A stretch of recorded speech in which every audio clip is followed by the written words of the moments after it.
సందర్భాల్లో అహంకార ధోరణి ప్రదర్శించినట్టు సందర్భాలు ఉన్నాయి.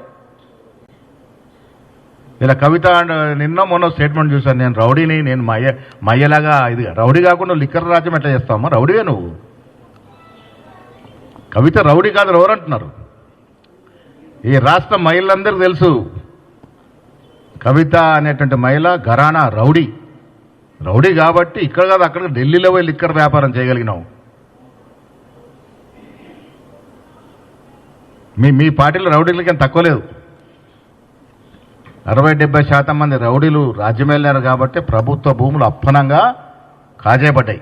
రౌడీజం చేసి, గుండాయిజం చేసి, సిటీ పక్కల ఎమ్మెల్యేలు, ఎమ్మెల్సీలు ప్రభుత్వ భూములు, చెరువులు, కుంటలు కబ్జా చేసిన చరిత్ర ఇది. అందుకే నేను ఇతోపలతో కేటీఆర్ గారికి, నేను రాజకీయాల్లో ఉన్నారు, వాస్తవాలు తెలుసుకోండి. కోర్టు చెప్పిన దాంట్లో వాస్తవం ఉంది, దాన్ని వక్రీకరించే ప్రయత్నం చేయొద్దు. కోర్టు ఏదైనా డైరెక్షన్ ఇస్తే, న్యాయస్థానం ఏ డైరెక్షన్ ఇచ్చినా కాంగ్రెస్ పార్టీ చేయడానికి సిద్ధంగా ఉంటుంది. మీలాగా ఎగవైతే ధోరణి మాది లేదు. వాస్తవాలు చెప్పుకునే ప్రయత్నం జరుగుతూ ఉంది. కేసు కోర్టులో నడుస్తూ ఉంది. సుప్రీంకోర్టు కూడా వాస్తవాలు తెలుసుకునే ప్రయత్నం చేస్తూ ఉంది. ఇది సున్నితమైన అంశం కాబట్టి అన్ని పరిశీలిస్తూ ఉంది. మీకు చేత కాదు, మమ్మల్ని చేయనియరు. ఉద్యోగాలు వస్తాయి, 5 లక్షల ఉద్యోగాలు వస్తాయి బాబు, ఈ 400 ఎకరాలు వాడుకుంటే మీకు మంట, కడుపు మంట. పోనీ దాంట్లో డబ్బులు తెచ్చి ఎవరన్నా మా సొంత ఇళ్ళకు వాడుకున్నామంటే అది కాదు. రైతు రుణమాఫీ చేయడానికి 10,000 కోట్లు పెట్టినాం. ఆ రైతులకు రుణమాఫీ అయితే మీకు కడుపు మంట.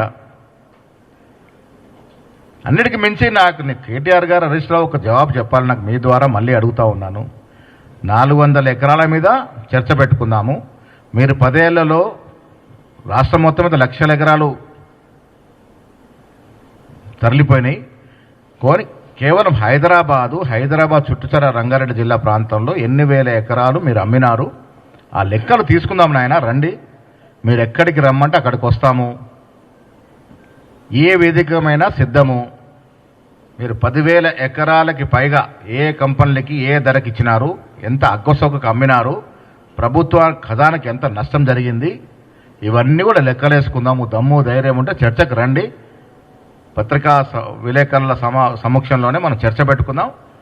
10 ఏళ్ల కాలంలో మీరు మొత్తం ఈ రాష్ట్రంలో అమ్మినటువంటి భూములు, ట్రాన్స్ఫర్ చేసినట్టు భూములు, బదలాంపులైనట్టు భూములు, డీఫారెస్ట్రేషన్ అయిన భూములన్నిటి మీద చర్చ పెట్టుకుందాం.